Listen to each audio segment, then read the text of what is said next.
Ժողովուրդ ջան։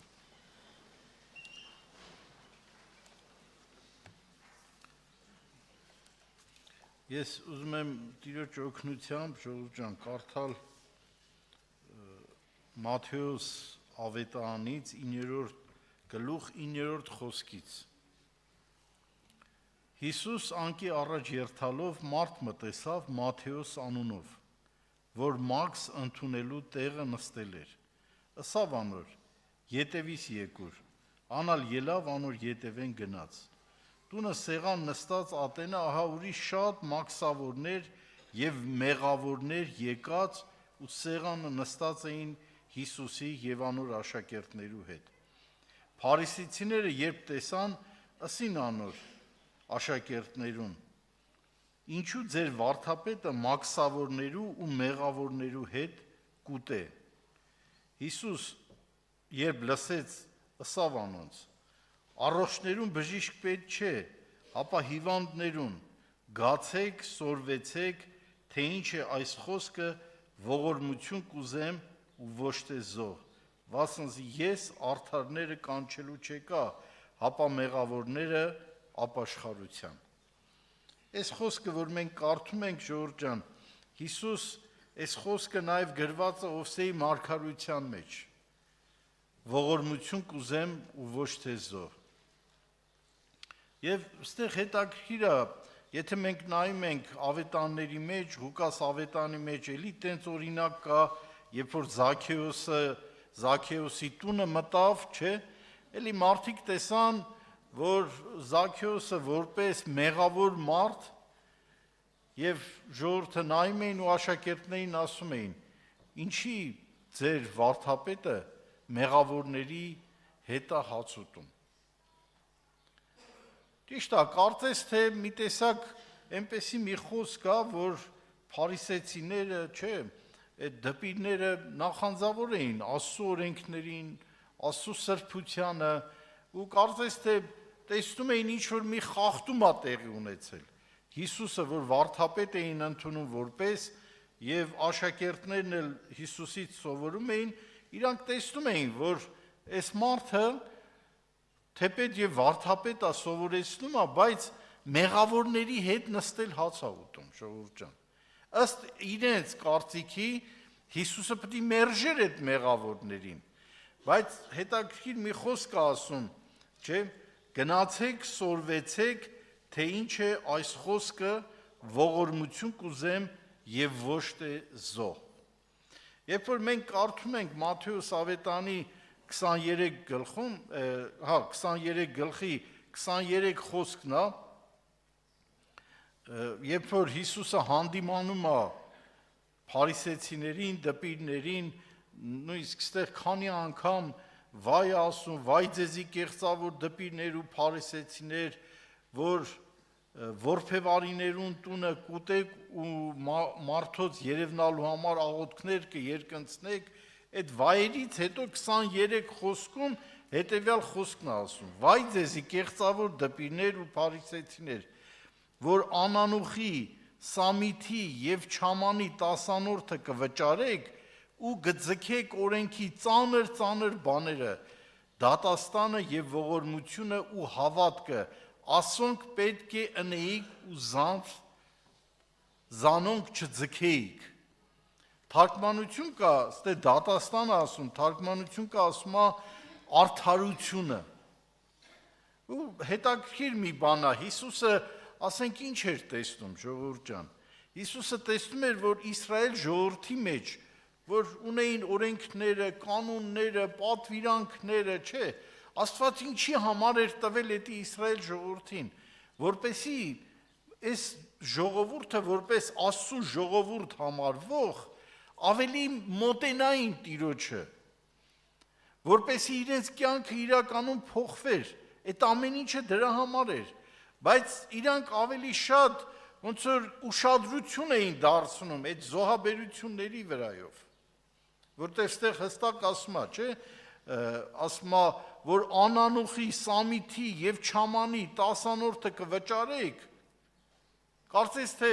ընծաներ, զոհաբերություն, ոնց որ դա կարծես թե իրենց աստվածապաշտության համար հիմք էր դարել, բայց հետաքրքիր է Հիսուսը ինչա ցույց տալիս նրանց, որ ամենակարևոր բաները արդարությունը, ողորմությունը եւ հավատքը նրանք թողել էին։ Բայց եթե մենք կարդում ենք Սուրբ Գիրքը, ու մենք ինչ ենք տեսնում, տեսնում ենք, որ Աստված ինչքան ողորմած է, չէ՞, մեղավորների նկատմամբ, որտեղ հոգևոր իմաստով ողորմություն ոչ միայն այն նյութականն է, որ երբեմն մարդիկ տեսնում են մի աղքատ մարդ փող հավաքելուց կամ դուրն են ծեծում, չէ, ինչ որ նյութականով մի բանով օգնում են, մենք երևի հիմնական այդ ողորմություն ենք պատկերացնում,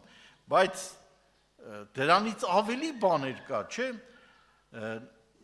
ներքին վիճակ կա, երբ որ մարդը ներողամիտ է, կարեկից է եւ մարդկանց նկատմամբ սիրով է լցված։ Եվ այդ ողորմության այդ նպատակը դառնում է մարդու կողմից վերաբերմունք եւ պատահական չի լեռան քարոզի մեջ Տեր Հիսուս ինչ է ասում. Երանի ողորմածներուն, որտեղ նրանք ողորմություն կգտնեն։ Երանի ողորմածներուն։ Մարդը գիտեք, կարա ինքը ողորմած չլինի։ Մարդը կարա ինչ որ ողորմություն տա, ինչ որ բաներ անի, բայց ինքը իր ներսում, իր էության մեջ այդ ողորմած լինելը չունենա, ժողովուրդ ջան։ Դա ավելի շատ գալիս է Աստծու էությունից, հատկանիշներից, որ դա Աստված արտահայտեց իր որդու միջոցով։ Հիմա Աստված ինչ էր նայում։ Աստված նայում էր մարդկությանը եւ ինչ էր տեսնում։ Տեսնում էր, որ մարդկությունը ինչի կարիք ունի, ժողովուրդ ջան, փրկչի կարիք ունի։ Մարդկությունը փրկվելու կարիք ունի, ժողովուրդ ջան, որտեվ այդ ապրելակերպով, որ իրանք ապրում էին, նրանք դեպի դժոխք էին գնում։ Հիմա եղբայրը հիշացրեց աղքատ Ղազարոսին եւ հարուստին, հարուստը իսրայելացի էր։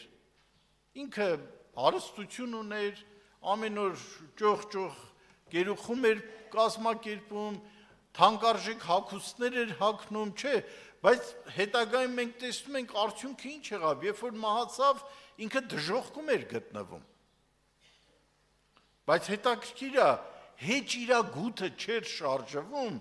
երբ որ այդ աղքատ Ղազարոսը նստած էր իր դռան մոտ։ Հեչ ինքը չէր տեսել, որ շները գալիս են ու այդ աղքատ Ղազարոսի վերքերը լիզում են։ Եվ իր մեջ հեչ գութը չէր շարժվել, հեչ ողորմության այդ կարիքը չէր տեսնում, որ այդ մարդը կարիք ունի, եւ այդ մարդը ոնց որ եղբայրներ բացատրում, ոչ թե հարուստը կարծես թե մտածում էր, որ կարող է նախանձում են, աղքատ Ղազարոսը ընդամենը ինչ էր, գրված ասում է, փափագում էր, ոչ թե հարուստի այդ ճոխ կերակուրները ուտելու, այլ փափագում էր սեղանից ընկած փշրանքները իր փորը լեցնելու։ Պատկերացրեք, այդ մարդը ինչպիսի վիճակ ուներ։ Գրված չի, թեպետ եւ մարդկորեն կարող է մտածենք, էլի աղքատ Ղազարոսը մտածեր, ասեր, «Երնեք այդ սեղանի վրայի են մսերից, են լավ կերակուրներից մի քիչ բերեին ինձ տային, էլի, ես իմ վերջի անգամ եփեմ կշտացե ուտելիքից»։ Բայց էսի խոսում է աղքատ Ղազարոսի հատկանիշներից մեկը, որ այս մարդը գոհացող մարդ էր։ Այս մարդը տրտնջացող չէր, ժողովուրդ ջան, բայց այդտեղ ես ուզեցա, որպեսի շեշտը դնեմ, որպեսի մենք տեսնենք, որ այդ մարդը ողորմած չէր։ Պարզապես գրված կլիներ։ Միգուցե նա էլ էր մտածում, որ եթե սա մեղավոր չլիներ, այս վիճակի մեջ չէր հայտնվի։ Չէ՞։ Եթե սա մեղավոր չլիներ, այս վիճակի մեջ չէր հայտնվի։ Որտև երբ որ տեսան մաքսավորների հետ նստած է եւ ընդ շեշտում է մեղավորների հետ, միանգամից իրանց մեջ բան բարձրացավ։ Ինչի ձեր վարդապետը մեղավորների հետ հաց է ուտում, ժողովուրդ ջան։ Եվ երբեմն այս վերջերս Ովսեի մարգարեությունից էի կարդում,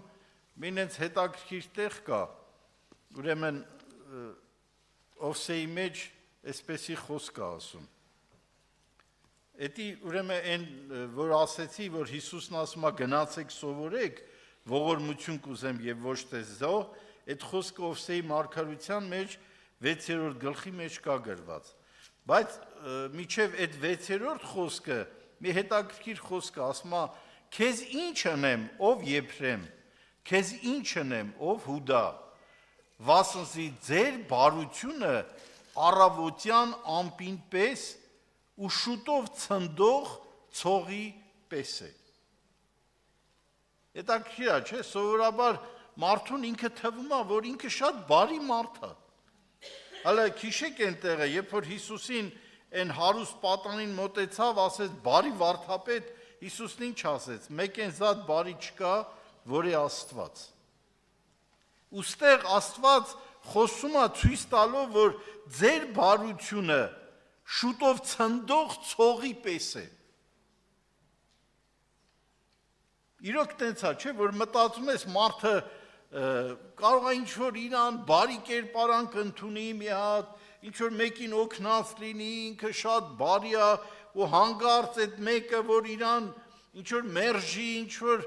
մի քիչ այնպես չնայի, միանգամից մարդու մեջ ինչ է բարձրանում։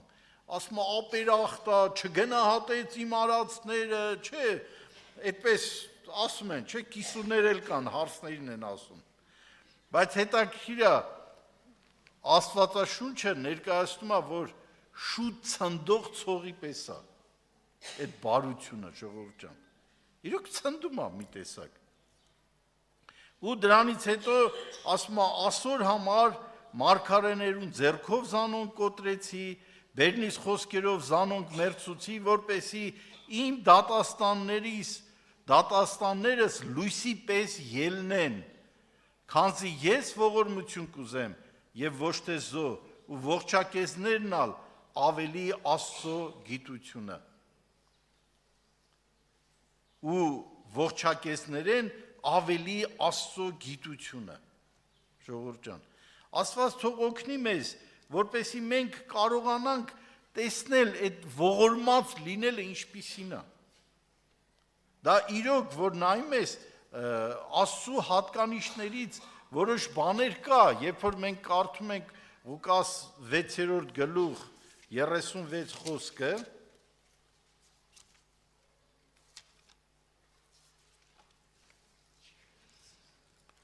նայեք ինչ ասում, 35-ից կարդամ, այլ սիրեցեք դուք ձեր թշնամիները ու բարի քրեք և փող տվեք առանց փոխարենը բանմը սպասելու և ձեր վարձքը շատ պիտի ըլա ու բարձրյալին որդիներ պիտի ըլակ, վասնզի անեկա բարերար է ապերախտներուն ու չարերուն, ուրեմն գթած եղեք, ինչպես ձեր հայրն ալ գթած է։ Նայք, մեզ Հիսուսը ներկայացնում է Աստծուն, գթած եղեք, ինչպես ինքը գթած է։ Եվ ստեղ հետաքրքիր ասում է բարձրյալին որդիները պիտի ըլակ, ժողովուրդ ջան։ Սա Աստված մեզ սովորեցնում է, որտեվ եթե մենք նայենք, մեր ներսում գութել չկա, հա կարող է ինչ-որ, գիտեք ոնց, ասենք ճանապարհին տենաս մի հատ վիրավորած շուն է հանգած։ Մի տեսակ խիղճդ կտանջի, չէ, մեղ կաս, ինչ մեղ կա, կարծես քո ներսը կշարժվի, չէ։ Բայց այն մարդը, որ քեզ նեղություն է պատճառել, ու որ իմացար, դրան ինչ-որ մի բան պատահել է, այդ ժամանակ մարդը իր ներսը ինչ է մտածում, այ դրան տեղն է։ Աստված մի անգամից տենց ենք անում, Աստված դրան պատժեց, Չէ, տենց կարծիքներ ենք մի անգամից արտահայտվում։ Որտեվ մեր մեջ Աստված ցույց է տալիս, որ մենք չենք կարող հոր նման գթած լինենք, ողորմած լինենք, որտեվ Ադամ բնություն ունենք, ժողովուրդ ջան։ Հետաքրքիր է, Կայենը այդ գութը չուներ, հելավ իր աղբորը սպանեց։ Սուրբ գրքում գրած առաջի մարդասպանությունը եղբոր կողմից եղավ, ինչ որ թշնամի չէր, օտար չէր, իր եղբոր հարազատ եղբոր կողմից սպանություն եղավ։ Սա խոսում է մեր ներսի բնությունից, դրա համար երբ որ մենք դառնում ենք Աստծուն, Աստված ցույց է տալիս իր բնությունը, որ ինքը գթած է, ողորմած է, որ ինքը բարի է, ժողովուրդ ջան։ Ու դրա համար Հիսուսն ասեց. գնացեք, սովորեցեք, թե ինչ եմ ուզում, ողորմություն կուզեմ, այլ ոչ թե զոհ։ Մարդը ընդունակ է, որ երեխա ժամանակ իր մորը շատ է սիրում, շատ է կարոտում, իր հորը, այդպես է թե չէ, բայց որ մեծանում են ինչ են անում, տանում են գցում են ծիրանոց, կարա իր հորն ու մոր վրա ձեռք բարձրացնի, կարանք ասենք այդ մարդը գթած ողորմած է։ Ժողովուրդ ջան, այս բոլոր բաները ցույց են տալիս, որ մենք չունենք այդ բանը, բայց Աստծուն է ցույց տալիս, ոչ թե ընդամենը իմանալու համար, թե Աստված ինչպիսին է, եթե ուշադիր լսում եք, խոսքը մեզ ցույց է տալիս, որ նրա նման լինենք, որպեսզի Աստծու զավակներ կոչվենք, ժողովուրդ ջան։ Թող Աստված մեզ օգնական լինի, դրա համար Աստված ուզում է, որ իր խոսքի միջոցով, իր հոգու միջոցով